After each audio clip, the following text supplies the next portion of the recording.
If you have topics you would like to have us discuss on the Aging Well podcast, please click on the links in the episode description to send us a text or record your message or comments. We'd love to hear from you and how we can help you age well. If you benefit from the Aging Well podcast and would like to support the content financially, please click on the Support the Show link or support our affiliates and advertisers.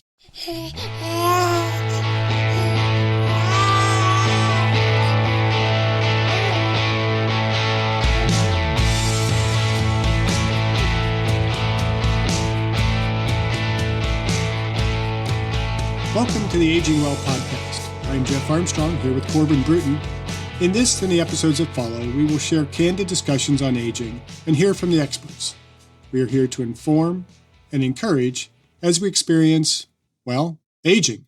In this episode, I'm joined by Dr. Jason Wan. Dr. Wan is a doctor of physical therapy and a certified strength and conditioning specialist and CEO of the Pain Free Academy.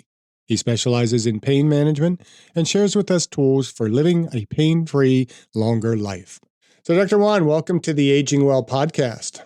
Let's begin by having you tell the listeners a little bit about yourself. All right. Well, I'm Dr. Jason Wan. I am a orthopedic doctor of physical therapy, and I also help kind of specialize in helping busy parents, professionals to help them eliminate pain, get back to a more active lifestyle, but also become more strong and resilient as they get older. So I'm excited to be on this podcast because your podcast is exactly what I kind of define with my clients as aging well, aging gracefully, and ensuring they have the tools for success. Great. So you are a physical therapist and a certified strength and conditioning specialist. Why do you think this is an important combination for a clinician looking to promote aging well? Absolutely. I think that's a great question. So with regards to orthopedics, it gives me a sense of knowledge of the human body, knowing the exact muscles, ligaments, nerves to help people with injuries, to help them with any sort of like post-surgical rehab. So I've helped a lot of people across the spectrum from age 14, they're an athlete, to age 105, where they're just, they just want their neck and back to feel better. And I think so having the orthopedic background is very critical to helping clients specifically with any form of musculoskeletal or nervous injuries. At the same time, I do think that strength, in my opinion, is one of the biggest catalysts to helping people to get rid of pain. And so since I'm a person that generally defines myself as pretty good habits, I work out 6 to 7 days a week. I find that a lot of physical therapists out there, they don't really push the envelope with how much capacity a person can truly develop. If you ever done physical therapy, sometimes it's pretty vanilla. Sometimes it's very generalized. It's like, okay, if somebody has, neck pain, they're just trying to fix their posture, for example. But I do find that, okay, putting a barbell or a dumbbell in their hands and actually progressively loading the body creates more positive adaptations, in my opinion. Actually, it's not opinion. I think it's facts. It's that when our body is put under load, under stress, the body generally adapts in the right direction. So giving people pretty easy things to do, it might have a little window of opportunity where they feel a little bit better, but it's not going to lead to like long-term sustainability. I would agree that is fact. So why is living pain-free important for aging well? Well, I think that pain for a lot of people, like for example, if you sprained an ankle, I think if that was your first ankle sprain, a lot of people would just recover from it. So just let the ligaments heal, slowly go from limping to walking, then eventually go back to your regular sports. Yeah. But a lot of people in the world, 1 in 4 people in the world have some sort of chronic ailment, right? That means that they've had an injury or they've had something that's really just been nagging at them for a long period of time. And so now pain is not just a physical entity. It's not just anatomical. It's psychosocial. So it starts to interfere with your mood. It starts to interfere with, do you take days off work? So it interferes with your finances. Sometimes pain starts to interfere with your relationships because you're not able to help your spouse with like the kids, or you're not able to do things around the house. So you become less able. In fact, you become disabled. That's what a lot of people do. They go into disability when they can't figure out their pain. So it really interferes with almost every aspect of what makes us human. So that's why I'm very passionate about what I do, because with regards to the people that I've known, even like, my dad and other people, I've seen them suffer with chronic pain. I've seen them go down a path that really limits their quality of life. So when it comes to aging well, pain is something that can truly limit that. It can actually decrease your lifespan. And getting pain out of the picture enables you to be happier, to be a more fulfilled person, to be more active with like your kids and grandkids and all the people around you. And I think you're just more serviceable. So I think that to me, happiness is found in progression. So if you're not progressing and you're kind of regressing, declining, deteriorating as far as health, and pain is that limiting factor, I like to be that person that helps eliminate that. So isn't pain something to be expected as we age? Not exactly. I think that's a myth and a fallacy in my opinion. Is that I respect certain people that are like, for example, this guy named Joe Stockinger I think he's like 93 years old and he can still lift 400 pounds off the floor. He can still squat 3 plates. And not to say that everyone has to like lift heavy, but that is a true personification of how resilient the human body is. I'm sure he has his own aches and pains, but I'm sure that he really severely decreases pain that limits him through modes of strength training. And I'm sure he works on his mobility. So age really, I know it sounds cliche, but age is really nothing but a number. Age is relative to how you feel, right? There's something called chronological age, which is I'm 35 years of age, but then physiologically, depending on how I feel, I could feel like I'm 50, I could feel like I'm 60, but I could also feel like I'm like in my 20s still. And to me, I'm 35, but I really do feel like I'm in my 20s still. I can still sprint, do everything I want to do. I'm stronger than I've ever been.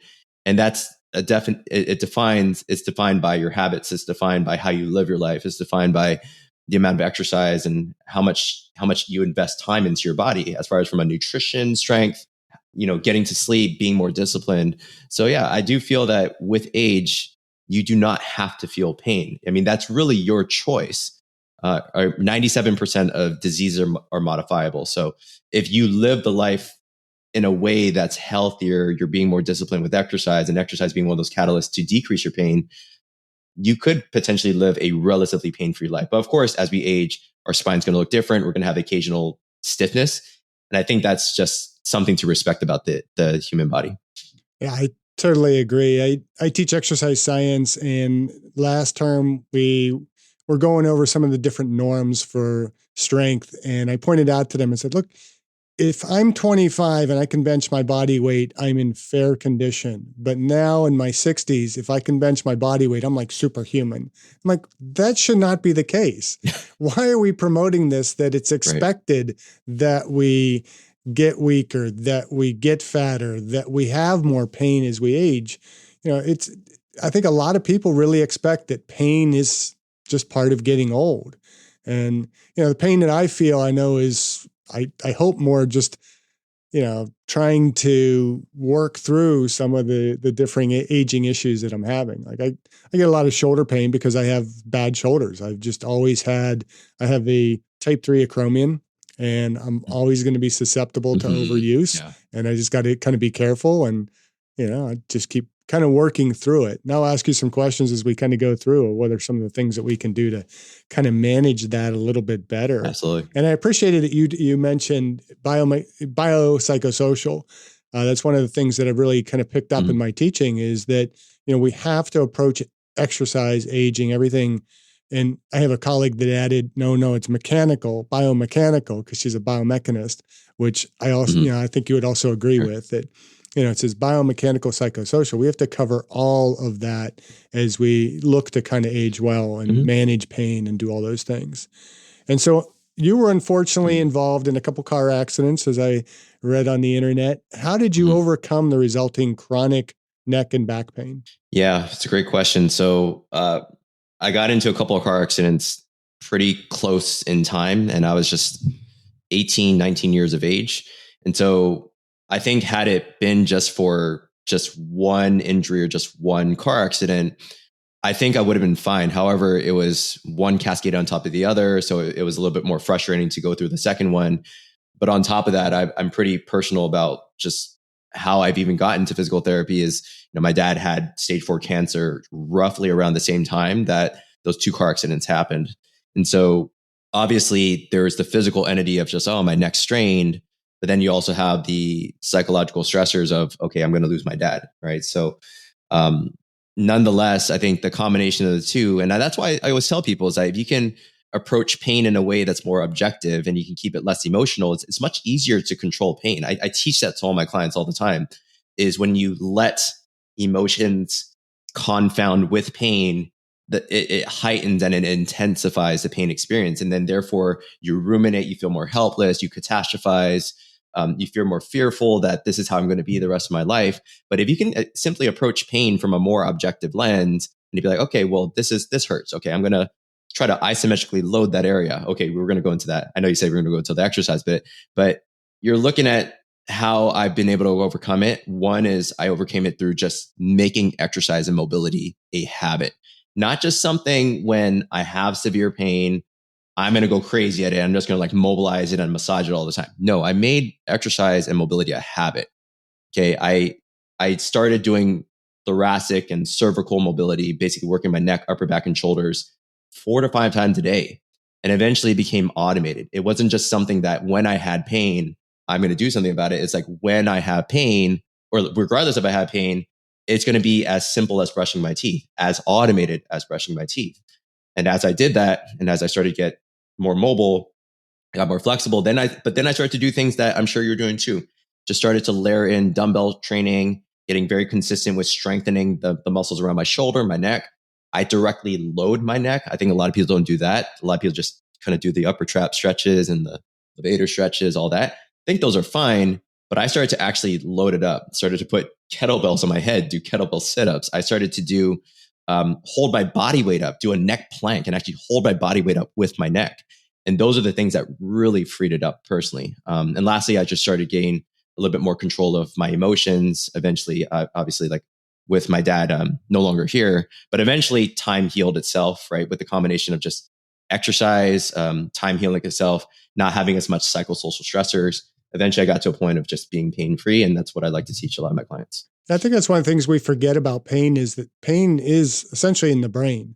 I mean, it's recording information from the body, but it's processing in the brain. And so how our brain approaches that is going to have a significant impact on how we respond to the pain. And I like that you mentioned about the neck too, because, you know, when I teach about the core, I really try, and as a physical therapist, you would know the spinal line, right? A spiral line, right? That runs from the neck all the way basically down through the feet and back up. That, you know, the core isn't just the abs and the love handles and stuff like that. It's everything that runs the entire body that keeps us stable and keeps us aligned. And I think a lot of people do forget to load the neck. And that is critically important. I sometimes jokingly say that I think if you can only work one muscle group in the body, it should be the neck, because that's the one that's the reason I say it's jokingly is because it's the only really visible muscle. It helps the brainstem too. Yeah. But it's also that only visual muscle. You know, everybody goes and hits the biceps and stuff like that. I can cover up my lack of biceps, but I can't cover up my lack of neck, you know, unless I wear turtlenecks or something. And nobody wears turtlenecks anymore, I don't think. It's very true, very true. Yeah. So what does aging well mean to you? I mean, I think that aging well is a product of just kind of covering the basics. I know that nowadays people are coming out with a lot more mobility products. They're coming out with these pills that apparently are supposed to help you to age more gracefully. And I think people are honestly looking for a quick fix. So people are like, okay, I can buy a product and buy my way to better health. And I don't think that. I think that if you just strictly just stick to the basics, if you're looking at what defines aging well, it's making exercise a habit. It's actually doing that consistently enough so that your muscles stay strong. So as you get older, you have more muscle to lose, right? People don't think that. It's like you preserve as much muscle as you're younger, so that you have more to lose, right? You see our power and strength decline at about 2 to 3% every decade. So you want to do as much as you can while you're younger so you can have a better, fulfilling life later. I also think about nutrition. I think about we can't really escape a bad diet. It's like we are what we absorb. So the types of foods, the amount of protein that we eat, the type that, you know, potentially staying away from, no, I'm not saying like avoid sugar, right? But sugar is essentially the catalyst to diabetes, which then branches off into myocardial infarctions and strokes and all that. So we want to make sure that we're inputting the right foods into our body so that we actually are we're getting stronger, we're improving our mitochondrial density, our VO2 max improves. So I think that strength and cardio, we got to do a mixture of both. And also sleep. I think sleep is one of the most underrated things. It's free to us, but yet so many of us are like fixated to watching Netflix right before we go to sleep or like scrolling the latest thing. I'm also a culprit. I'm not going to say like I'm part of the younger generation. Still a culprit of like, oh, this was interesting. Instagram, YouTube. And I catch myself. I'm like, hey, I'm not doing a good job for my body. I need to get that full 7 to 9 hours of sleep and managing our stress and just building relationships. That's another neglected one is how relationships and giving and being more serviceable to others secretes oxytocin, keeps the brain stimulated. Oxytocin is basically an antioxidant to our DNA. Okay. So when we're more gratified, when you're sharing stuff on your podcast, we get a sense of gratification. Oxytocin actually protects our body from aging, right? So that's why I'm very conscious of how much I give gratitude, right? Even if I haven't done something for my client, I end the day with gratitude. What am I thankful for? And I think it's such an underrated quality as well. I've developed a habit of calling or spelling gratitude with 2 T's, kind of that attitude of gratitude. Very nice. I like that. I just think it reminds me that it's not just simply being thankful for something. It's being grateful for really everything, the good, the bad, the ugly, whatever it might be. And that kind of helps lead into my next question. We often refer to what I've referred to as well-centered fitness on my podcast and my blog about it and things. And it's what a friend of mine calls SPIES because it's spiritual, physical, intellectual, emotional, and social wellness. How do these inform your practice and your personal health and wellness? With regards to the SPIES type of analogy? Yeah, the spiritual, physical, intellectual, emotional, and social. Yeah, that wellness, the wellness components, how do they kind of inform how you're living healthy and well? Yeah, well, I mean, I just kind of covered some of the basics, like the actual tactics of what I do, right? Take care of the nutrition, the strength, the sleep, automate that, start to build that as habits. And that's something that I personify every single day. But when it comes to wellness, you have to just think about the global sense. You have to think about more of the principles. And we have tactics that might be short term, but the principles are what's going to last long term. So with regards to wellness, it's about always being in the growth mindset. It's always trying to learn more from others, right? It's always being humbled about every experience that you kind of have. So even me just being on this podcast, you being an older individual, but just I can tell you have a wealth of knowledge. It's just coming in with a sense of humility and always being able to learn. So intellectually, always kind of growing your brain and growing from other people. Because Jim Rohn always said is like you're the average of the 5 people that you surround yourself with. So I always try to surround myself with people that will help me to age gracefully, or people that are 1, 2, multiple chapters ahead of me financially, spiritually, even from a knowledge standpoint. I feel like I have a lot of knowledge, but I still feel like there's always more room to grow. And I am also a believer as well. So just coming from a sense of there is a lot of research to show that people on their deathbed, stage 4 cancer, is that people that have social support, that are also spiritual, that believe in something, they actually live longer. They can actually overcome stage 4 cancer. It's crazy because not everyone with stage 4 cancer dies. A lot of people with stage 4 cancer actually live, and this because of their mindset, is because of the people around them. So I do find that if we're trying to age well, which is what this podcast is about, is that we have to take everything that we are from our values, our beliefs, our past experiences, and really dive deeper than what normal healthcare is. Normal healthcare is just about getting you back to a state of normalcy and then discharge you. But I think that me and you, we're trying to be more in prevention of. We're trying to really define what health and optimal wellness really is. And I think that's what I love about this. Yeah, I think you said that the medical profession tries to get us back to a kind of a state of normalcy. I think what we're talking about here is really redefining that normalcy. Yeah, because for a lot of people, that normalcy is having some pain. The doctor will tell you, I can treat this, but you're going to be living with some level of pain, and you're going to have this impairment and this and that, rather than let's take it beyond that. So, what are some of your favorite exercises for maintaining a pain-free life? It's a great question. I am a bank full of millions of exercises, but let's kind of just dive into maybe just some of the basic things that I think people should do. So with regards to, let's break it down basically into like 2 chunks. Let's talk about mobility and let's talk about strength. So I think that mobility wise, taking care of our spine, which is the more proximal, it's the most centered part of our body, is probably the most critical. So whenever I see a patient with any sort of pain, whether it's neck and back or whether it's something more distal, like in the fingers or let's say the elbow, I always say start proximal, then move distal. That means that start with the center of the body. That means that see if there's any mobility restrictions with thoracic rotation, even side bending, if they can extend or flex very well. See if they're compensating. So if their upper back's not moving, is their lower back compensating for that? And is that what's causing a good amount of that tightness? And then for example, like I will look at basically what's more proximal and then move distal. So I think that like getting a foam roll and actually like mobilizing your spine consistently, that's just something that I do on a daily basis. I think that looking at the 6 cardinal motions of what the neck, upper back, and lower back do. So basically that's flexion forward, extension backwards, and then we rotate side to side and we side bend. Even just knowing that there's 6 motions of the spine, just the basic fundamentals, can really help somebody to like, not, I wouldn't say live pain-free just with those things, but if you actually just promote the 6 motions every day, I can probably say that you can decrease and reduce your pain by 25 to 75% just by knowing the basics. Yeah.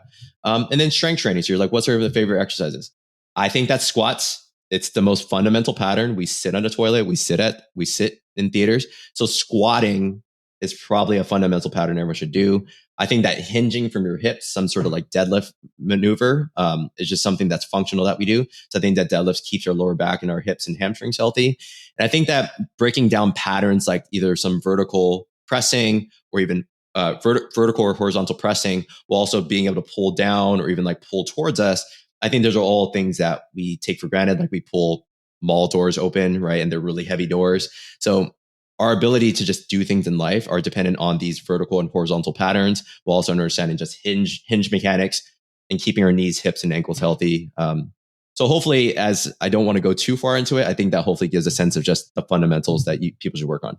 So do you have any particular like favorite squat or particular exercise? Like if you were told you can only do one exercise the rest of your life, what would you do that would probably be the best exercise for kind of being pain-free? I'm putting you on the spot here, but if you have one. I think that single leg patterns, for example, like if somebody has the ability to do a single leg squat pain-free, I think that single leg squats is probably one of the best things you could do because you're working on pelvic asymmetry, you're working on muscle, you're working on essentially like really loading up the glute and actually like stabilizing the pelvis. There's some core stability involvement. So I'll tell you something really funny. It's like every single day that I brush my teeth, I knock out 20 to 30 single leg squats. So I do 20 to 30 on my left, 20 to 30 on my right.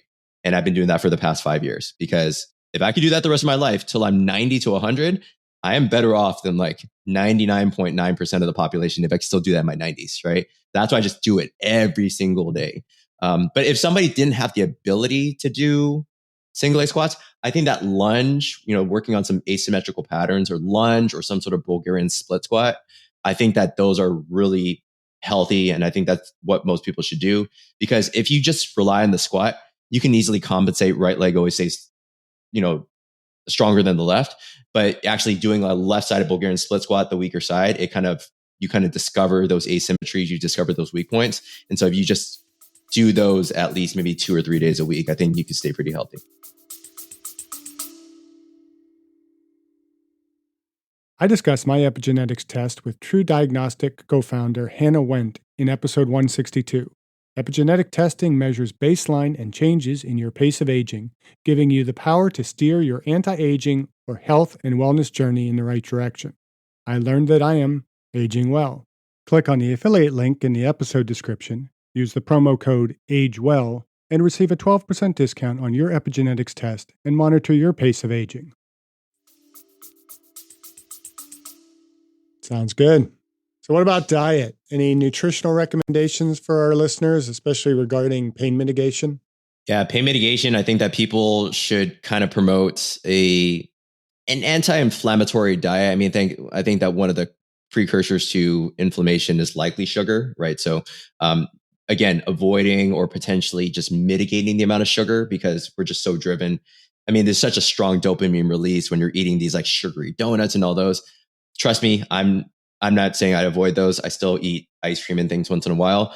And we still have to live, right? But I think that if you think about foods that can mitigate pain, like just avoiding or mitigating the amount of sugar while also promoting more healthy fats, but also a significant amount of protein. I think that the aging individual definitely needs to eat more protein because it's the building block of muscle, right? So majority of people that that come my way and become my client, usually 90% of them are under eating protein and therefore aren't seeing the strength gains that they want.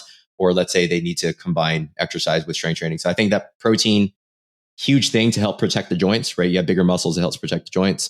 I think that overall, fish oil, even creatine monohydrate, I think there's plethora of research to show how it improves performance, but also keeps the brain and the heart healthy because it relies on creatine in order to actually pump or just brain signals. So I'm a big fan of using creatine monohydrate as like a multivitamin. I just take it every single day regardless of a workout. But yeah, it's just, there's a lot of, I guess, different types of like supplementation or foods that we can eat. But hopefully that can be helpful. Yeah, it sounds pretty much like what we've been talking about on the podcast for the last about 2.5 years. It's promoting the protein. I too am very big on creatine, and just rather recently finding in the literature how important it is not only for like the strength or power athlete, but also the endurance athlete, but also the aging individual, and even more so for the younger population with a developing brain. That 15% of the creatine we take in goes to our brain. And, without it, we have a higher risk of depression, and, we have, less brain development. It goes underestimated the importance of creatine. I think too many people, I have one of my athletes, I coach strength and conditioning for the local wrestling team. And one of the kids, his mother won't let him take creatine because she thinks it's a steroid. I'm like, no, you got to explain to her. And I kind of give him all the information to give her. And it's not a drug. It's not something that is going to be harmful to the body. It's something we absolutely need. And when almost 2/3 of the population are deficient in creatine, it's like everybody needs to probably be taking some, unless you have really bad kidneys. And if you do, you probably just need to take a little less of it. So, yeah. So it's amazing how simple it is, really. And we don't have to have very elaborate diets. There aren't a whole big long list of supplements and things that we need to take. Just the right healthy foods in the right quantities, and we can age well. So let's see. Absolutely. Another question I ask of all my guests, and you've kind of answered this a little bit more, but I'll give you a chance to kind of elaborate on it some more. But what are you doing personally to age well? I guess I can kind of go into this a little bit more specifically with what I do. So right now I've just created my own, I go into these macro cycles. Essentially macro cycles are either like 3 to 4 month cycles of just building your own training. And then if you start to see plateaus, then you can kind of change things up. But I've created my own six day per week training split, where it's a combination of upper body strength and hypertrophy. So just a day to just gain purely muscle, work purely on just muscle gain. I also have a day strictly for leg hypertrophy, but then I also incorporate plyometrics because we actually lose power output faster than we lose strength. So I just never want to lose that, right? I still want to stay fast when I play sports or keep up with my kids. So I do have a day specifically for like plyometrics and agility, just to keep my legs just nice and fresh and keep the tendons healthy, right? Prevent tendonitis. And then I also incorporate upper body plyometrics as well, while also combining a mixture of zone 2 cardio and sprints. So like zone 2 cardio just being a specific type of cardio where I can just talk to you if you're running together. I can just have a normal conversation with you, but research shows that does dramatically improve mitochondrial density, which does then translate to every other aspect of your health. You can strength train longer, you have better power output. So I have days of just purely just really light jogging for like 45 minutes to an hour, but I also include, I live on a big hill, so I also include hill sprints into my daily, just because that's the type of athlete I am. I play a mixture of ultimate frisbee and basketball. And so those are some of the strength things. I also, while sitting at my desk, I say it all the time, is like whenever I get off a Zoom call, I just get to the floor. I just mobilize my body. I just work my spine. So mobility is just something I do naturally, right? 10 to 15 times a day with ease. And nonetheless, like I said, I do kind of track my weight. I just maintain a lean body weight. I do track my calorie. I track the amount of protein that I get in, just so I'm getting a sufficient amount. Just like you, I take creatine monohydrate every single day for the past, 8 years now. And for the most part, the part that I do struggle with, just because I have a kid that's 6 months and 3 years old, And I do promote it to my clients by say, get good sleep, even though I'm not the best example of it because I have to wake up once in a while. But nonetheless, like I said, sleeping 7 to 9 hours while also just mitigating stress, giving gratitude, and just being serviceable to others. When we're not serviceable, I think we're just less fulfilled. So we have less purpose. And what are we human, without purpose? So I think having a sense of purpose is a part of aging well. And I guess just kind of putting it all together, I know that seems very complex for some people. Like that seems like a lot to start with. But I think, again, just like I always say, just start small, right? Start off with just a daily walk. Start off with just making better decisions around throwing away the chips, and then maybe just incorporating more fruit and protein into your diet. So just start off small, and eventually you can get to a point where you're consistent on all these fronts. And I think that's what your podcast is about. It's just aging well. It looks like you have a health tracker on your wrist, which obviously the guests can't see because we're only recording audio, but is that what that is? Yep. Do you monitor like heart rate variability or anything? Yeah, it's a mixture. Yeah, well, I think that part of zone 2 cardio is actually to improve your heart rate variability, right? So if you stay within that range, I think a lot of people just try to sprint or go 100% on cardio, but if you stay within zone 2 cardio, that actually improves your vasovagal response. You can actually regulate sympathetic and parasympathetic nervous regulation. So heart rate variability is something that I do try to push for, just because I'm a mixture of I just want to be able to sprint and not have a heart attack, right? So I want to be able to sprint from a bear and just like feel perfectly fine. But yeah, this tracks essentially my sleep. It tracks, I do my water intake on here. It tracks the amount of steps. But also, again, it shows if my wife needs me for anything. It shows my notifications as well. We just, in a recent episode, interviewed Dr. Torquil Thoreau, who wrote the book, The Pulse Cure. And so I've gotten a lot more interested in kind of looking at tracking my own heart rate variability and stress levels and those types of things. And I have a birthday coming up, and I'm hoping that that's what I get for my gift is a heart rate tracker, so that I can kind of monitor that a little bit, because it's something I've not really done. But as I'm getting older and I start realizing, my cortisol levels are probably a little bit more responsible for my struggles with belly fat than necessarily my lack of exercise, because I do try and exercise, like yourself, about 6 days a week and get all the right type of exercise in. So I'm just trying to tracking that a little bit more. And so I was just kind of curious seeing that, whether that's kind of what you do. Yeah, I was just saying, like, with regards to like just for anybody out there that, because majority of Americans are relatively, let's say you're sedentary or you're not where you want to be health wise. Just take into account that I always say, like, if you can't find the motivation and sometimes you feel like it's hard for you to gain control of your health, just think about your why. Just having a strong sense of why do I want to be healthier? And when you ask those kind of like more serious questions and you start to peel the layers of the onion and really dig deep into like, why am I doing this? Do I want to stay healthier for my kids? Do I want to be there to walk my kid down the aisle? Whatever kind of sparks your motivation to get you more disciplined. I think that's another neglected part, is just think about the psychosocial aspects of like, what makes you tick, right? What is your purpose for being in the world? Whether it's your mom, dad, or you just want to be an example to your friends, whatever it is, that's oftentimes a great catalyst to getting you back on the wagon and falling off much less. So I just want to leave your audience with that. Yeah, and I think another question to ask once you found that why is, what's your why not? Because a lot of times we get that why, but then but I have this going on. I have a 6-month-old and a 3-year-old, and I just can't make the time to get to the gym. And so I just can't do it. So you find your why and then your why not, and then just take those baby steps towards just getting a little better each day.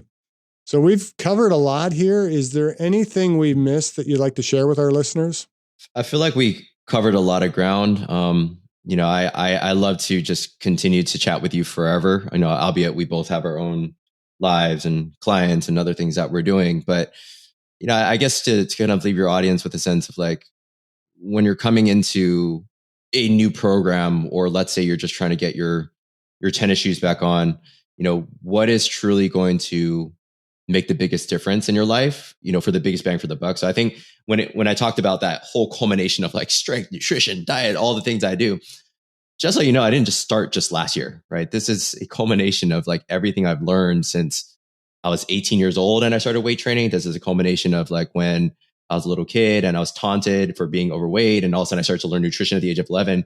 This is a long history of just knowledge. And I agree with you. And I respect you for probably having 20, 30, 40 plus years of just knowing the human body, right? So as experts, if it's hard for you to get back on track, again, think of your why, but also at the same time, if your why is not strong enough, or let's say you just want a roadmap, always be able to contact, us as well for any sort of advice, having a coach or having some accountability, I think is really important. So community aspects, I think that can't be stressed enough. Is sometimes you feel like you're doing it alone, you feel like you're suffering alone. So be at a place where you have good social support or somebody that can kind of keep you on track. And I think that goes a long way too. That's kind of a good segue into my next question is, where can our listeners connect with you or learn more about you? Do you have a web page? Do you have social media? Yeah. So my webpage, so most people actually find me through like either Instagram, Facebook, TikTok. My handle is Flex with Dr. J, the full word doctor.